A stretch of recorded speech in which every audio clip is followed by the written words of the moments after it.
I'm just pulling out my notes. So I go in and I do all these little notes, and then I don't use any of them It's gonna be a good because conversation. the conversation just goes like the way it's supposed to go. But it's good to have A guide. a little guide. Yes, ma'am. Yeah, but you're a professional, I heard something like that. so I don't really need a guide. But you're the host, so you're the professional. Well, So we kind of do the same thing. Well, we do the same thing actually. But you've been in journalism for how long? 20+ years. Wow. Yes. Yeah, and you started off as a writer initially. I started off as a radio host. Oh, At okay. 12 years old with the Nets when I was a kid. I did see that about you. So 12 years old. Like, how did that experience come along? I auditioned. It was a local access radio station in Jersey City at Liberty Science Center called Oswald Radio. And a friend of my mother's told her about the audition. And basically, I auditioned at Chelsea Pier. I went hundreds of kids audition. Second audition was at Dangerfields Comedy Club. I killed it. And then what happened was I started just as a kid personality at the radio station, and then the Nets were rebranding, and they gave them a call and was looking for a kid who was interested in basketball. And so they naturally thought of me, went through the interview process, and I hosted a kids radio show for 2 years, starting at 12 years old. That's great experience. Yes, ma'am. Did you always want to like work in radio? Was that your dream, or you kind of just had this as an opportunity? I just was a talker. And my mother found a way to kind of channel that. But the interest in basketball came dually, actually triple threat. So one, family ran the business, so we had a lot of celebrities that would come in and out of the store, both of the stores. Two, my uncle ran a basketball league in Harlem, Riverbank State Park, where a lot of NBA players, when they were in high school, played in. And then three, my stepfather is from Chicago, and 91, he turned on the TV and Michael Jordan and the Bulls were playing. And so I kind of instantly fell in love with the game from watching Michael. Yeah, and you never really played sports, right? You said. For fun. I didn't Okay. play organized sports, but a lot of my friends played, and I kind of just, you 6'5" and you black, and you look eye level to a lot of these players. You blend in. Yeah. So what do you love about basketball? It's creative. It's I know this is cliche, but to me, it's poetry in motion. To me, it's art. But also, here's the thing: like growing up, my mother didn't really like me to just be outside like that. And to me, basketball gave, whether I had to like work games as a kid or it's a social outlet. You could dress up. You could take a girl out on a date. You can go with your friends. You take pictures. So I figure you turn it into your lifestyle. Yeah. And then you get paid to do it. You get people to spend money for you to do those things, and it kind of just stuck. Interesting. And now that I think of it, you make a good point. Like taking a girl out to like a sporting event or like even on a date, it's a lot easier and a lot less pressure, I would think, than going to sit down and having dinner. Not that you shouldn't do the dinner thing, but like I feel like there's more going on from an entertainment perspective. But that's hard for me now Why? because that's work. So if I'm not at work and I'm going to see 50 million people that I know. I see what you're saying. That's like not, it's a little bit more difficult now. Yeah. Because you're there probably analyzing everything that's going on and you know a lot of people in the space. So it's like it's interactive. I'll tell you a story. So back in the winter time of last year, the Boston Celtics owner and his wife invited me and a special someone to go to a game. And we went. And we were sitting courtside at the game. They were playing the Miami Heat. And the whole time, like I'm watching, and so you're hearing a lot of players that you know in a School B's media space. And then you're sitting on the bench, and then the players are like, the hell are you doing here? But like some of them knew that I was gonna be there. So I'm getting texts from people. I see you, you know what? And coaches are walking past me, and then I'm hearing players cussing at the refs. And I'm like, so it's all together. But then as the game went on, that particular game went into overtime. And I'm sitting with the owner of the Celtics and his wife. And I'm like, this particular player, don't pass him the ball. She's like, why? It's like, because he sucks. And I was like, wait, but you pay him. But it was funny because I was just in my element. So there were so many different aspects. Things going on at a time because there's Brandon, and then there's Scoop B, and then there's me who would I work, and then me and my personal. They kind of. So it's hard for you to separate those things in that type of an atmosphere. It's not I can hard see to that. separate, but it's all happening at the same time. Right. At least there's a distinction between Bruce Wayne and Batman. Bruce Wayne is Bruce That's a good Wayne. analogy. Batman is Batman. But so sometimes I like to, go dancing or go to the movies or Something different than what you're doing for work. But I love basketball nonetheless. Yeah. Yeah. Interesting. So do you think the person that you're going to be with, do they have to be equally into sports as you? No, but they'll I mean, no. I mean, I Okay. I am I feel like it helps though. it helps, but you're around something long enough, you tend to grow into it. Mm-hmm. So, Yeah. Yeah. Like we were raised with sports as a kid. Like I had to be a Giants fan growing up as a kid because we were just Giants fans, right? And you couldn't have dinner unless you like the Giants, right? So I think it's interesting as a female when you grow up around sports versus when, I don't know, like when you're a guy and you're growing up around sports, like your experiences are a little bit different, right? So I felt like for me, I grew up playing basketball, not very well, but it was just something that my stepdad was like, you got to do something. You got to play a sport. And I wasn't always like the greatest at basketball, but I was always somewhat athletic. And I feel like that led into other things, which kind of pushed me into the sports space a little bit. And I can understand it really well. So by the time my son came along and he started playing football when he was 5, right? I was like a real like diehard football mom, loved the game, loved football. So I just think your understanding and your perception of sports is very different depending on your upbringing. So, I'll add to that.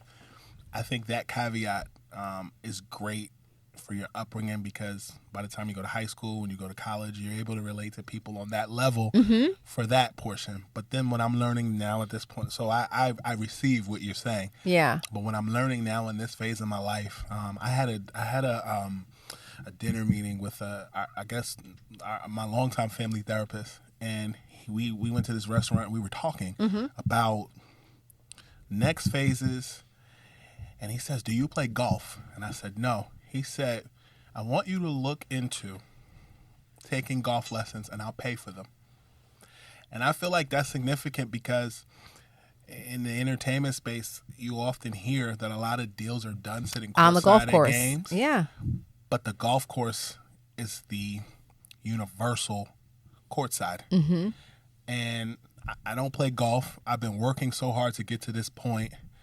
Swimming is probably the non-basketball thing that I enjoy. Okay. But the golf portion of it is pretty significant, and I think that is the extension of what you shared with me about your stepfather finding it important that you at least be well versed. And I think that's just like for black men, even if you don't play basketball, knowing the game and being around it just so that you can hang. Yeah. And it helped, right? Because eventually what ended up happening was I went into competitive cheerleading, which I loved, right? And I felt like because I had a good understanding of like the games, right? Like it just was a better experience for me. I love what you said about golf too, because I don't feel like we talk about golf enough as a culture. Golf is a great game of integrity, right? Which is why, they say not only do deals get done on the golf course because you have the time and you're spending like however many holes playing with somebody, but at the same time, you have to be honest in your game. So I think character-wise, it says a lot about someone who plays golf, even if you don't play golf well, right? But just that characteristic of like having that ability or the forthright to get involved in the game says a lot from a character and even maybe a business standpoint. Tiger Woods, y'all. Yeah. Yeah. Yes. I wish I played golf better. I think I'd need more time. Like it's a very involved game and you have to get out and play a lot in order to do well. I do have clubs though. Somebody actually gave me golf clubs and we have some really good friends who own a golf course who are like, you should come play when you want. So I really don't have an excuse except the fact that I have to find some more time for that. Well, I'll tell you what. I learn about golf and then we have to find time as a group to play. To go out and do that. I'm with it if you are. I suck. My drive is awful, but I'm great on the green. Okay.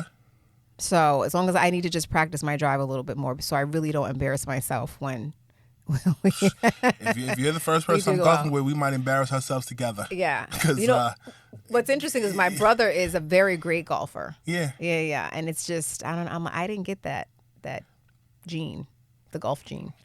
everybody's different. Yeah. Yeah. Yeah.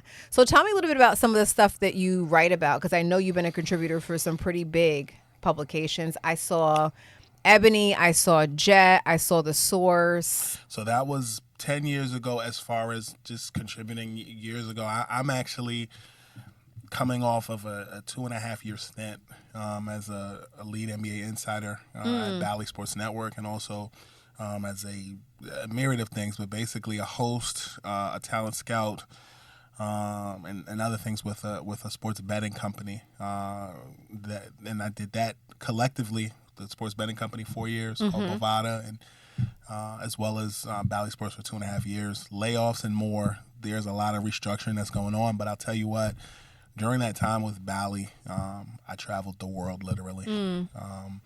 Paris, Houston, Texas, Atlanta, Oklahoma, LA. I was in and out of LA because they were based in Santa Monica. And that to me was the full circle moment, having started so young, having developed relationships with people for so many years, and then traveling and just really building and doing the TV thing, as well as writing, as well as podcasting. In addition to that, I have a podcast called Scoop B Radio. Yeah, I saw that. Which garners anywhere from 2 to 20 million streams annually. And iHeart is one of the places where it's housed. So we're independently produced. We've had anybody from DJ Khaled to Mark Cuban to Shaq to Isaiah Thomas to the voice of Siri as guests. And, relationship building, writing, media, all that stuff is me. And I've done it both on a corporate level as well as a network level, and independently produced as well. That's great. What would you say has been your favorite interview or conversation so far? I don't know that I have one at this point. There's a lot of people that I've been blessed to talk to, but I'll tell you, there's something that I've been very conscious in doing, I think over the last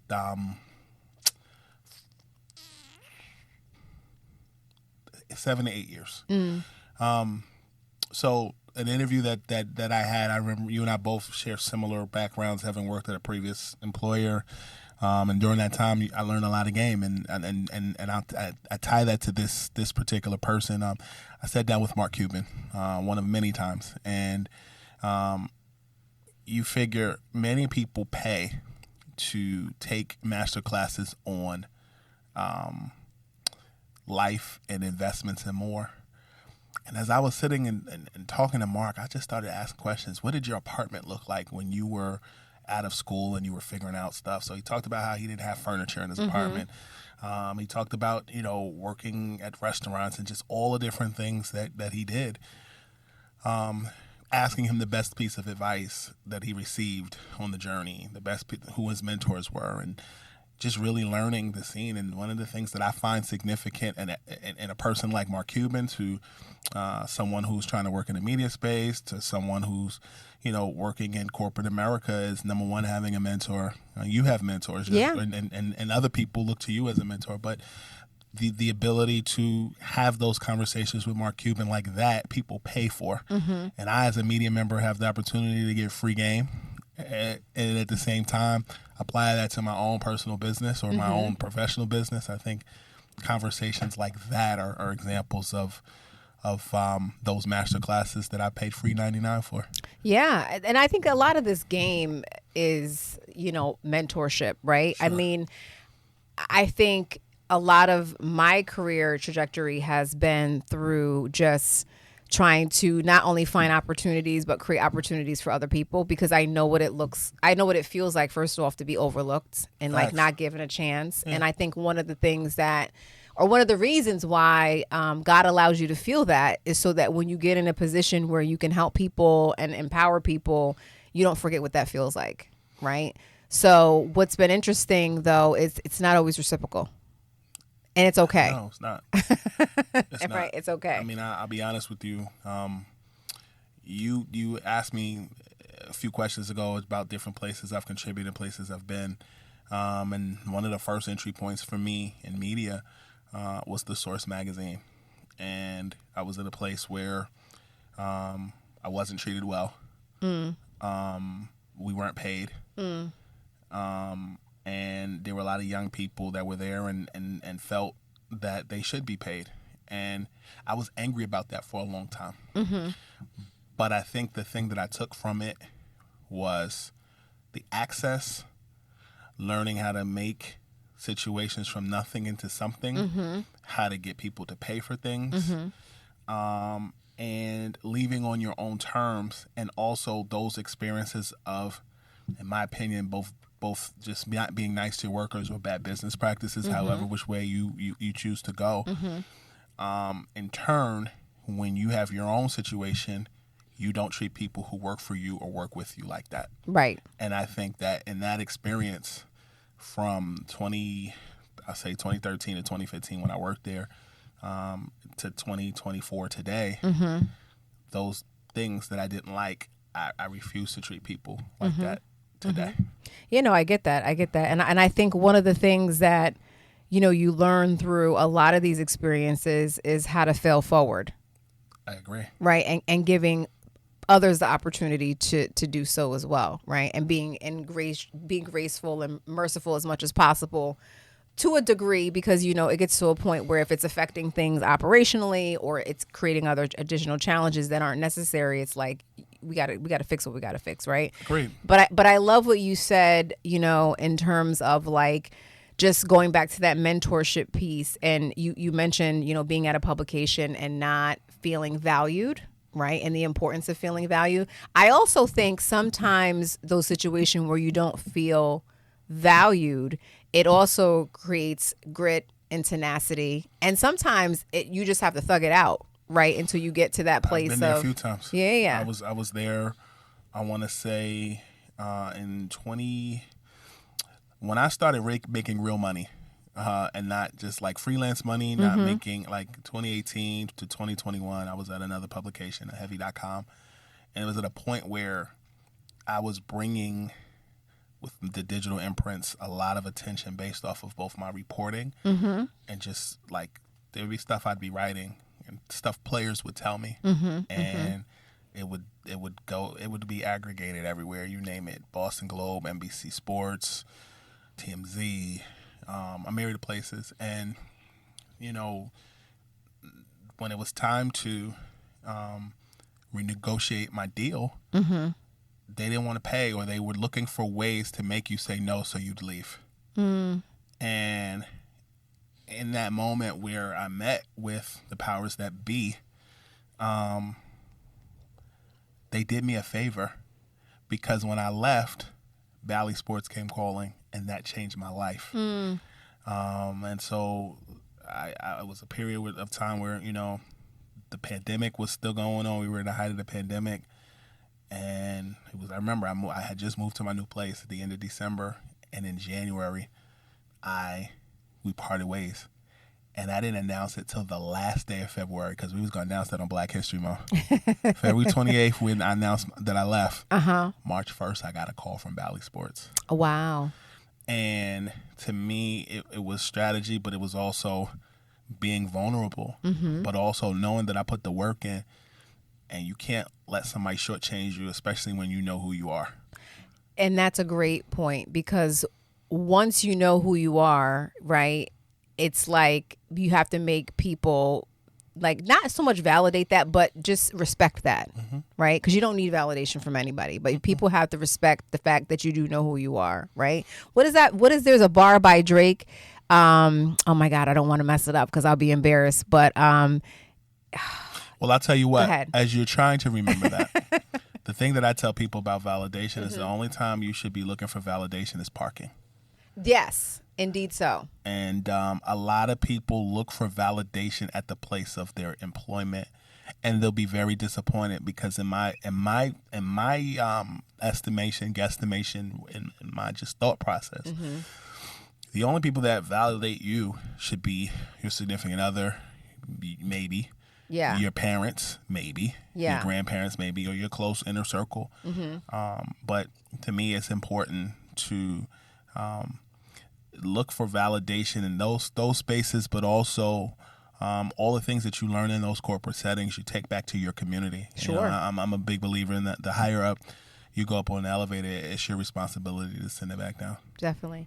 You know what's real when you are who you think you are. Oh yeah, I've always known who I was. Yeah, and that can be intimidating to people. Mm-hmm. That was the bar. Yeah. Yeah. Oh, I know. Yeah. Yeah. Yeah. I want to give you time to think, and you brought it on home, Reverend. Come on now. Yes. And put your hands on the radio. All that. So, what would you say for you has been a pivotal moment, either in your career or like personally, right? Outside of what you just told me in terms of like where you resigned from the job and then you had another opportunity that came.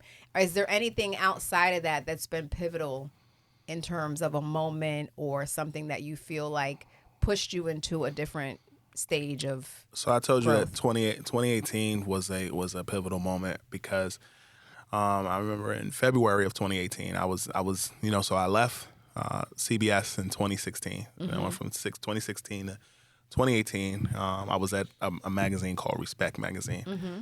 And the NBA wasn't credentialing me to go to games off that publication, and I was frustrated. And there were some other things that were going on, and it was time to go. Yeah.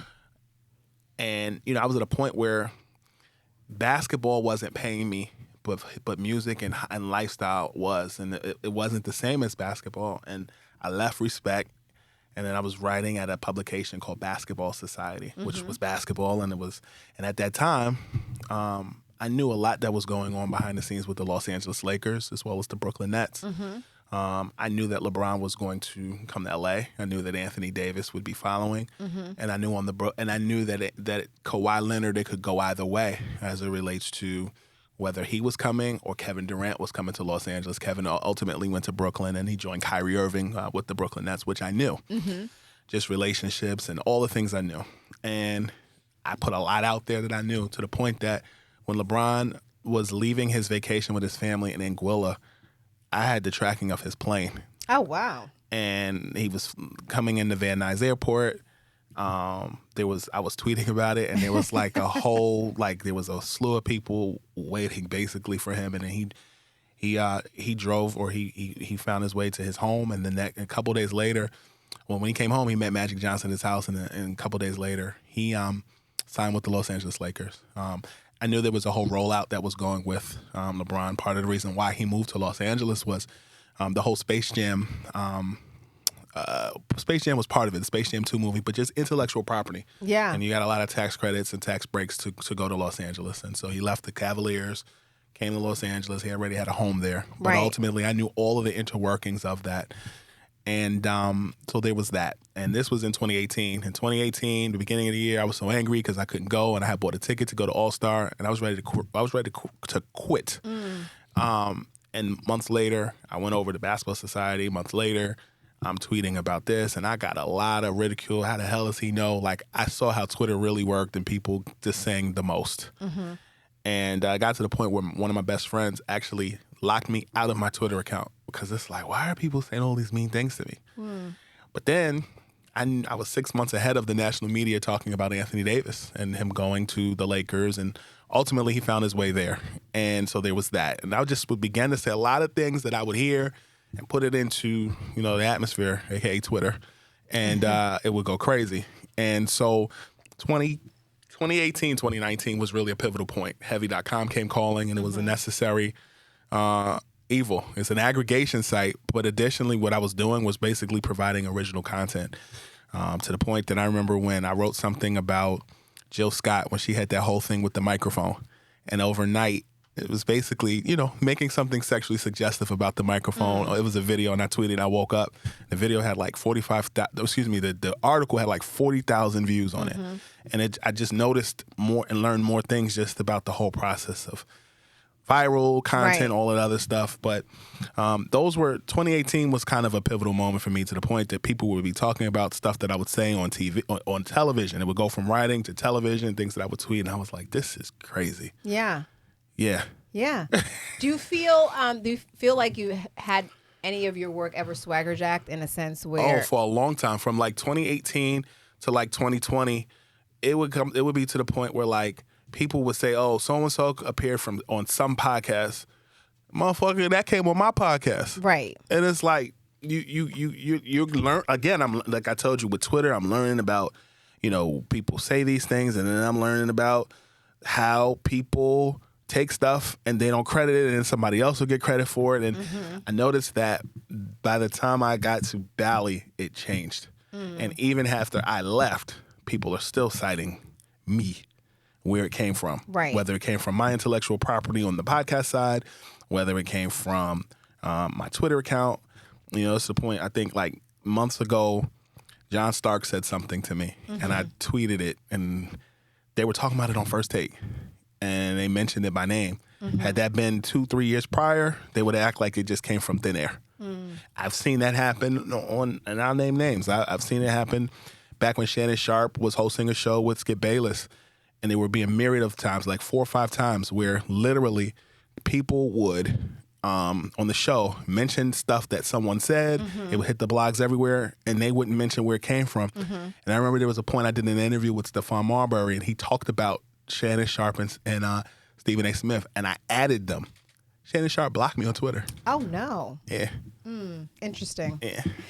So why do you think people don't give credit to other people? Because they suckers. Yes, and yes. Because they are. Yeah. And I feel like we all we all had some form of schooling, whether it's high school, GED, advanced degrees, bachelor's and more, PhD, whatever.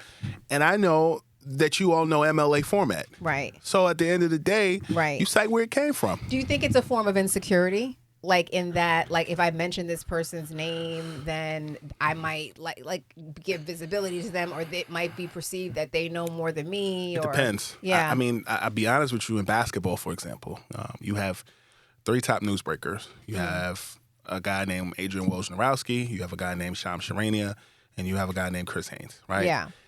Chris and me and Chris are cool. We're one of the few people of color in the field. But then you have Woj and Shams, who are considered the top guys. And they're, in my opinion, very insecure about the other. And they have penis envy.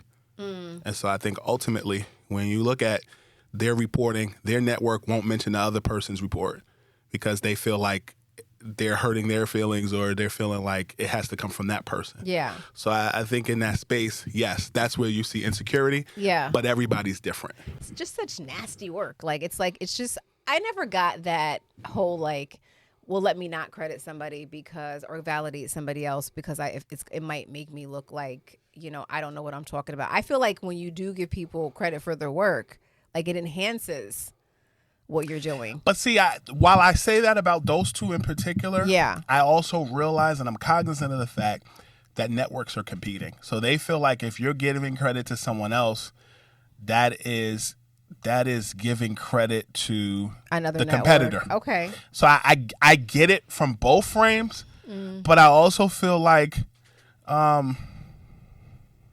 you can't be Christopher Columbus up in here. There were people who came before you. Right. They found the land, but you're getting credit for it. Yeah. Yeah. Yeah. So how do you handle that now? I know it probably used to upset you then, but what's your mindset on it now? I laugh a lot. Same.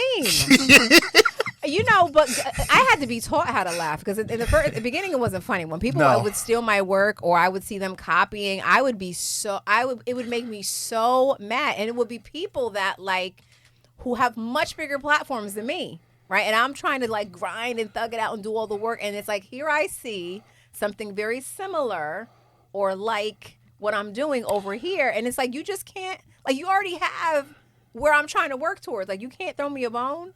I see it so mad. Sometimes I still do, honestly. Think so. I agree. I kind of dial back to something that my late grandmother used to say. We all put our pants leg on one leg at a time. Yeah. We're all God's children. Yes. But that's how we feel in our personal life and the business life. Everybody does not possess those morals and have that moral compass. And you're unprotected when you come outside your house. So you're playing in the jungle rules versus the rules of that you were, or the values you were raised with. And I think ultimately, if you get greedy. And greed is a real thing. Yes. Yeah. Yeah. Yeah. I think now, though, I'm getting to the phase in my life where I take it, I don't want to say as a form of flattery because it still does get on my nerves, but like we must be doing something right to a degree because it wouldn't even be replicated or swagger jacked if it wasn't something. Imitation is the finest form of flattery, but at the same time, but it's annoying. You also realize that most people aren't as creative as you. And so you laugh at it when you realize that you are actually one of one, and they could watch you make the spaghetti sauce, and they still can't make it like you. Because you can't steal the anointing. No, ever. Yeah, and I do remind myself of that often, but sometimes I'm just like, God, this is annoying. It sure is. But it's the business, right? It unfortunately. Yeah. And I think, you have to have your morals and your moral compass, and you got to keep trucking, because the day when you get that one up on them, you can smile and keep it moving and don't have to say anything because they know. And not do unto them as they've done unto you. It's easier said than done. It is. It is. But you know what? God has a great way of just dealing with people and vindicating you better than you can vindicate yourself. In ways that you may not even be aware of. Right. Right. Yes. So, but you'll eventually find out. And it circles the block, and you're like, oh. And then when you how'd find that work out? And then when you find out, you call your homies, yo, you hurt, like you're telling them what happened because you were venting about the thing that made you mad from the beginning. I'm getting better at not venting as much, though. I have, my rule is I have 5 minutes to be in my feelings, and I can maybe tell one person about the situation. Usually that's my husband, and he's like, Kenya, you're exhausting. But like usually it's him. And then I try to not let it like circulate because it keeps opening it back up for me. And God is being like gracious in that. He's like, stop reliving it through. Tell one person. You get one person. You get 5 minutes in your feelings, and you get one person to vent to, and then that's it. I feel you. Yeah. But I also think working on something is the fuel that I need when I'm angry. Me too. Like from a if I can use a basketball analogy, Rasheed Wallace played in the league for many years. I've watched him get a technical foul in games, and he's mad, and then the next 10 minutes he's torturing the other team because he's taking that anger of getting that technical foul out on his opponent. And that approach I like, and I put a similar approach into my work. Interesting. Yeah. Yeah. So you're familiar with the Euro step, right? Of course. Right? Of course. So if you had to apply... Now you're speaking my language. See? Okay.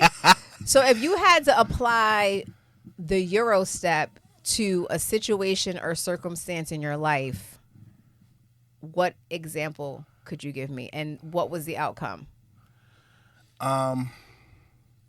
So one of the most difficult things that I ever had to deal with in life was losing my mother 2 years ago. Oh, I'm sorry. Thank you. And I got a call. She had been sick. She was diagnosed with stage 4 cancer. She passed away 7 months later. And there's a lot of things that I think could have been done differently in my family in handling that. And I think also I had started a new job. And I was trying to balance life. I was trying to balance personal things and just becoming in certain areas. And for 2 years, I've had to pivot with a lot of things in my personal life and my family, and just life after my mother, I'll say. And I'm still dealing with that. And I think the Euro step was, number one, going to therapy. Number two, finding a workout routine and finding things that make me happy, that keep me going, but also being mindful that the things that I'm doing in life, these are things my mother and I have been planning and preparing for a very long time.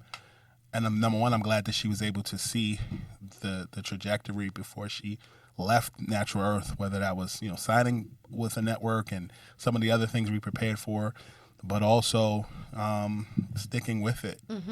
But not living this life for her, living the life for me, because this is what I chose. This is the life that I chose. And I think the Euro step in this situation is tuning out the noise. That's good. That's great, actually. Thank you for sharing that. Of course. Yeah. And I'm sorry about your mom. Thank you. That's a lot to go through. Yeah. definitely, definitely. I remember she passed, and I had spent a whole week with her before she passed while she was in the hospital.